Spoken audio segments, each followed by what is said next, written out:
জিলহজের প্রথম দশকের 11টি আমলের সর্বপ্রথম আমল বলেছি বেশি বেশি আল্লাহর জিকির করা। বেশি বেশি কি করা? আল্লাহর জিকির করা। এই দিনগুলোতে, নির্দিষ্ট দিনগুলোতে আল্লাহর জিকির করবার নির্দেশ আল্লাহ তাআলা কোরআনে কারীমে সূরা তাওবায় করেছেন। দ্বিতীয় আমল বলেছি বেশি বেশি নেক আমল করা, কারণ এই দশকের নেক আমল আল্লাহর কাছে অন্য যে কোনো সময়ের নেক আমল ভালো কাজের চাইতে বেশি প্রিয়। এই দশকের নেক আমল চলতে থাকবে, সেটা জিকির হোক, তেলাওয়াত হোক, দান সাদাকা হোক, নফল রোজা হোক, নফল নামাজ হোক, যত রকমের ইবাদত আছে। এটা ইবাদতের দশক। রমজানে যেরকম ইবাদত করতে থাকি আমরা, এই দশকে এরকম কি চলবে? ইবাদত চলতে থাকবে। 3 নম্বর আমল হলো অন্য যে কোনো সময় আমরা গুনাহ এবং পাপাচার থেকে বাঁচার জন্য যতটা চেষ্টা করি, এই দশকে গুনাহ থেকে বাঁচার চেষ্টাটা হবে অন্য যে কোনো সময় চাইতে অনেক বেশি। কারণ এই দশক মর্যাদাপূর্ণ ইবাদতের জন্য, সেখানে গুনাহ করলে তার দায় এবং তার প্রায়শ্চিত্ত এরকম ভয়াবহ হবে। এই জন্য এই দশকে গুনাহ থেকে বিশেষভাবে বেঁচে থাকার চেষ্টা করা। 4 নম্বর আমল বলেছিলাম যাদের আল্লাহ সামর্থ্য দিয়েছেন তারা হজ করবেন। 5 নম্বর আমল বলেছিলাম যাদের আল্লাহ সামর্থ্য দিয়েছেন তারা কুরবানি করবেন। 6 নম্বর আমল বলেছিলাম যারা কুরবানি করবেন, এমনকি বিভিন্ন হাদিস থেকে বোঝা যারা কুরবানি করবেন না তারাও, এমনকি বাচ্চাদেরকেও জিলহজের এই 10 দিন চুল নখ কাটা থেকে বিরত থাকবেন। চাঁদ ওঠার আগে করবেন আর কুরবানির পরে করবেন। কয় নম্বর আমল গেল? 6 নম্বর। 7 নম্বর আমল হলো সাধারণভাবে এই 10 দিন রাত দিন যত বেশি পারেন উচ্চ স্বরে সরবে তাকবীর পাঠ করতে থাকবেন। আল্লাহু আকবার, আল্লাহু আকবার, লা ইলাহা ইল্লাল্লাহ, আল্লাহু আকবার, আল্লাহু আকবার, ওয়া লিল্লাহিল হামদ। কোন হাদিসে 3 বার তাকবীর আসছে শুরুতে, আল্লাহু আকবার, আল্লাহু আকবার, আল্লাহু আকবার, লা ইলাহা ইল্লাল্লাহ, আল্লাহু আকবার, আল্লাহু আকবার, আল্লাহু আকবার, ওয়া লিল্লাহিল হামদ।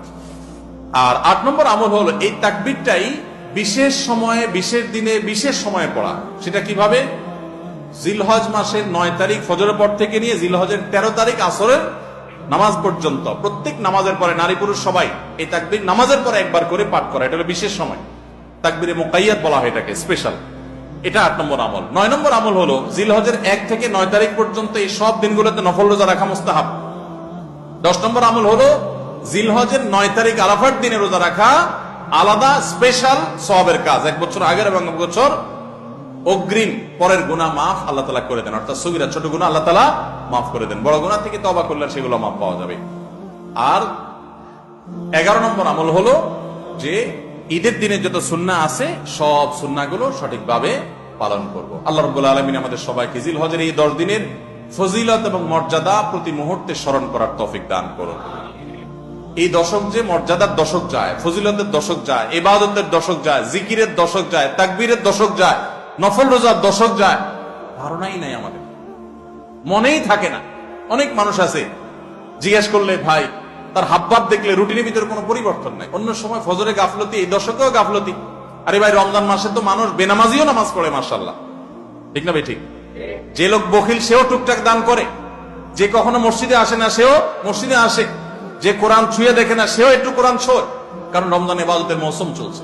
তাহলে জিলহজের প্রথম দশকে এরকম ইবাদতের ছিটাফোঁটা, ইবাদতের কোন আবহ, ইবাদতের কোন পরিবেশ, ইবাদতের কোন আলামত, এর কোন আপনার চিহ্ন আমাদের সমাজে, আমাদের পরিবারগুলোতে দেখা যায় না। তাহলে এই দশক ইবাদতের অত্যন্ত ফজিলতপূর্ণ দ্বিতীয় বৃহত্তর মৌসুম হওয়া সত্ত্বেও অবহেলিত দশক, অজানা দশক। এই আমলগুলো হারিয়ে যাচ্ছে সমাজ থেকে। এগুলোকে জিন্দা করবো তো ইনশাআল্লাহ।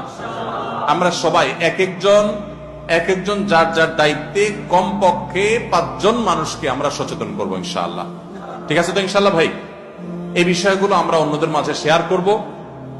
আমরা আমাদের ফাউন্ডেশন থেকে যে লিফলেট করেছি আপনারা নিজের উদ্যোগেও করে নিতে পারেন।